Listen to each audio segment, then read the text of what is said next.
90-এর যে 3 দলীয় জোটের যে রূপরেখা সেটি নিয়ে একটু সরকারের কাছে জানতে চাই যে সেই রূপরেখার তো বাস্তবায়ন হয়নি, আমরা যেটি দেখলাম বা সেই সময় যেটি ছিল। তো এখন সবাই স্বাক্ষর করলে সেটি যে বাস্তবায়ন হবে বা এই দলগুলোই তো তখনকার সময় ছিল, হয়তো তখন আওয়ামী লীগ যুক্ত ছিল, এখনকার সময় আওয়ামী লীগ যুক্ত নেই এই প্রক্রিয়ার সাথে বা ঐকমতের সাথে, এইটি যে বাস্তবায়ন হবে তার গ্যারান্টি কি আছে? ধন্যবাদ আপনাকে এবং হুমায়রা নূরকে শুভেচ্ছা। আমরা নবীন নেতৃত্ব চাই, তারুণ্য চাই, কিন্তু হুমায়রার কথার মধ্যে বেশ হতাশা দেখলাম যে উদ্যম, এবং সেটা কিন্তু তার একার নয়, পুরো জাতির, মানে যারা জুলাই গণ অভ্যুত্থানে যুক্ত ছিলেন, অগ্রণী ভূমিকা পালন করেছেন বা যার যার অবস্থান থেকে, তাদের মধ্যে সেই ঐক্যের প্রক্রিয়াটা অনেকটাই শিথিল হয়ে গেছে। দ্বিতীয় হচ্ছে যে কি হবে না কি হবে না, এখন সংস্কার, নির্বাচন, বিচার এটাকে আলাদাভাবে দেখার, পুরোটাই হচ্ছে এক সূত্রে গাথা বিষয়। জুলাই ঘোষণাপত্র বা সনদ কেন হচ্ছে না, এখন বিএনপি তো অন্তর্বর্তী সরকারের বিরুদ্ধে অনেকগুলো অভিযোগ করে যে তারা এনসিপির হয়ে কাজ করে, তারা নতুন দলের এনসিপির যাতে রাজনৈতিকভাবে নির্বাচনের সুযোগ হয় আর সুবিধা হয় সেভাবে দিন তারিখ ঠিক করেছে বা সেভাবে নীতি কৌশল নিচ্ছে। এখন এনসিপিও কিন্তু আবার এই সরকারের প্রতি যে পুরোপুরি আস্থা আছে সেটা মনে হলো না, এবং বিশেষ করে হুমায়রা নূরের কথায়। তাহলে এই সরকার টিকে আছে কীভাবে, এটা একটা প্রশ্ন। বা সরকার কতটা টিকে আছে? একটা সরকার যা, মানে পুলিশ, র্যাব, সেনাবাহিনী দিয়ে সরকার থাকতে পারে, শেখ হাসিনা শেষ 10 বছরে সেটা চেষ্টা করেছে, সেটা একটা থাকা, আর জনগণের হৃদয়ে থাকা, মানে জনগণের আস্থার উপর টিকে থাকা, সেই আস্থাটা যে অনেকখানি শিথিল হয়ে গেছে এটি স্বীকার করতে হবে। এবং সেটি প্রধান উপদেষ্টার লন্ডনের সংবাদ সম্মেলনেও তাকে কিন্তু অনেক প্রশ্নের সম্মুখীন হতে হয়েছে এবং তাকে জবাব দিতে হয়েছে, এবং তিনি বলছেন আমরা সব কিছু পারিনি। এখন জুলাই সনদ নিশ্চয়ই একটি সনদ হবে, এবং এটা আমরাও আশা করেছিলাম যে এটি জুনের মধ্যেই হবে, কারণ 1 মাসের সময় নেওয়া হয়েছিল, কিন্তু এখন জুনের মাঝামাঝি প্রায়। তো এটা কীভাবে হবে, আবার সবাই এটা মানবে কি না, নির্বাচনের তারিখ নিয়ে বিতর্ক, জুলাই সনদ নিয়ে যদি বিতর্ক থাকে, সংস্কার নিয়ে বিতর্ক, তাহলে আমরা কোথায় পৌঁছাবো, কোথায় গন্তব্য কোথায়, এটা একটা প্রশ্ন। কিন্তু আবার এই গন্তব্যের এসব ব্যাপারে মীমাংসা না হলে নির্বাচন আটকে থাকবে, সেটাও কিন্তু কাম্য নয়। সবটা মিলে রাজনৈতিক দলগুলোকে আস্থায় নিয়ে সরকারকে এগোতে হবে, এবং রাজনৈতিক দলগুলোর মধ্যে অনেক ক্ষেত্রে পরস্পর বিরোধী অবস্থান আছে। এটা কিন্তু সরকারের জন্য একটা সমস্যা, যে কাউকে খুশি করতে গেলে কেউ বেজার হয়, কেউ বেজার হলে কাউকে অন্য পক্ষই হয়। পারস্পরিক আস্থাটা থাকা দরকার।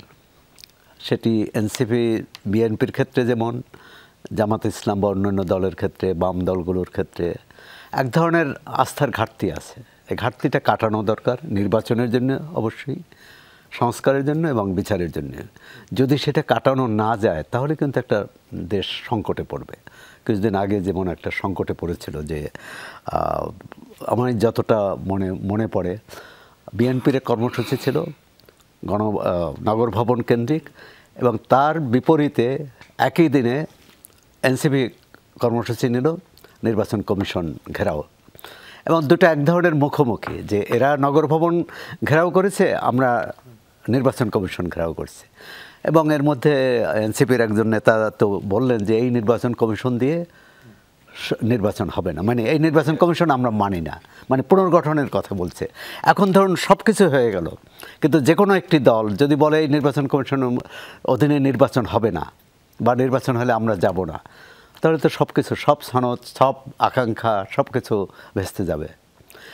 একটা জায়গায় ন্যূনতম স্থানে, মানে ন্যূনতম মতকে আসতে হবে, না হলে কিন্তু যে যার মতো করে, এবং সে একটা নৈরাজ্যের ছাপ মানে পূর্বাভাস লক্ষ্য করা যাচ্ছে। সেটা কাটিয়ে কিভাবে উঠবে সেটি সরকারেরই দায়িত্ব প্রধানত, তো রাজনৈতিক দলগুলোর সহযোগিতা ছাড়া সেটি পারবে না। তারপরও মানুষ, আমরা যতই নির্বাচনের কথা বলি, যতই সংস্কারের কথা বলি, যতই বিচারের কথা বলি, এটা দীর্ঘ প্রক্রিয়া কিন্তু। আর নির্বাচনটা হচ্ছে দিন তারিখ নিয়ে মানুষ একটা ভোট দেবে। একটা সুষ্ঠু নির্বাচন, যেটি প্রধান উপদেষ্টা বলছেন সেরা নির্বাচন দিতে চায়, সেই নির্বাচনটা তো একটা সংস্কার। তা সুতরাং আমরা এই নির্বাচনটা করতে পারি কি না, আমার তো যথেষ্ট অনেকের মধ্যেই এই সংশয় আছে। সাইফুল ভাই আসছেন, তিনি একটি দলের প্রধান, তো তিনিও বলবেন যে তার মাঠের যে নেতাকর্মী বা সাধারণ মানুষ কি মনে করে। সাধারণ মানুষ গত বছর জুলাই আগস্টে যে আকাঙ্ক্ষা ছিল, যে প্রত্যাশা ছিল, সেই প্রত্যাশা কতটা এই 10 মাসে পূরণ করতে পেরেছে। আর অনেকগুলো আমিও হুমায়ুনের সাথে একমত, সবগুলো কিন্তু নির্বাচন বা সংবিধান সংশ্লিষ্ট না, সংবিধানের সাথে যুক্ত না। যেগুলো প্রশাসনিকভাবে করা যেত, যেগুলো নির্বাহী আদেশে করা যেত, সেই সংস্কারগুলো কেন হল না? পুলিশ সংস্কার, জনপ্রশাসন সংস্কার, বিচার বিভাগের সংস্কার, এর সাথে তো রাজনৈতিক দলগুলোর খুব একটা সম্পর্ক নেই। সম্পর্ক নেই মানে কেউ বাধা দেবে, কেউ আপত্তি করবে না। কারণ ন্যায় বিচার বিভাগের স্বাধীনতার জন্য যদি কোনো পদক্ষেপ নেওয়া হয়, কেউ বাধা দেবে না। প্রশাসনে জবাবদিহি আনার জন্য যদি করা হয়, পুলিশ প্রশাসনের যে জবাবদিহির আদায়ের জন্য করা হয়, কে বাধা দেবে? অন্তত প্রকাশ্যে কেউ বলতে পারবে না, ভিতরে যে থাকে। প্রশাসনের সংস্কারের প্রস্তাব আসার সাথে সাথেই প্রশাসনের সংস্কারে সম্প্রতি যেটা হলো না, এর আগে হলো, এর আগের বারও হলো, আবার সম্প্রতি যেটা হয়েছে এটা তো অন্যায়, একটা নিবর্তনমূলক আইন। মানে আগেরটা হচ্ছে যে প্রশাসনে এখন 26টি ক্যাডার আছে, প্রশাসন ক্যাডার সব কিছু দখল করে আছে, 25 ক্যাডার সেটি মানতে চাচ্ছে না। প্রশাসন সংস্কার কমিশন অনেকটা কিন্তু 25 ক্যাডারের পক্ষে তাদের অবস্থান, যে কারণে একটা অচল অবস্থা, এটা বাস্তবায়ন হচ্ছে না। সরকারকে ঠিক করতে হবে, কিন্তু সরকার এই যে নিজে আপদ ডেকে আনলো কেন? যে কোনো সরকারি কর্মচারীকে 8 দিনের মধ্যে তাকে পদচ্যুত করতে হবে, এই মনোভাবটা কেন? তাহলে কি সংস্কার হলো? এটাই তো হচ্ছে গণতান্ত্রিক চেতনার বিরুদ্ধে, এটাই হচ্ছে মানুষের মৌলিক অধিকারের বিরুদ্ধে। এই আইন করে যদি কেউ সংস্কারের কথা বলে, সেই সংস্কার তো জনগণ মানবে না। আবার আপনি যদি জোর করে মানানো, এক সময় না এক সময় প্রশ্নবিদ্ধ হতে হবে, জবাবদিহি করতে হবে, যেমনটি আজকে জবাবদিহি করতে হচ্ছে আওয়ামী লীগকে।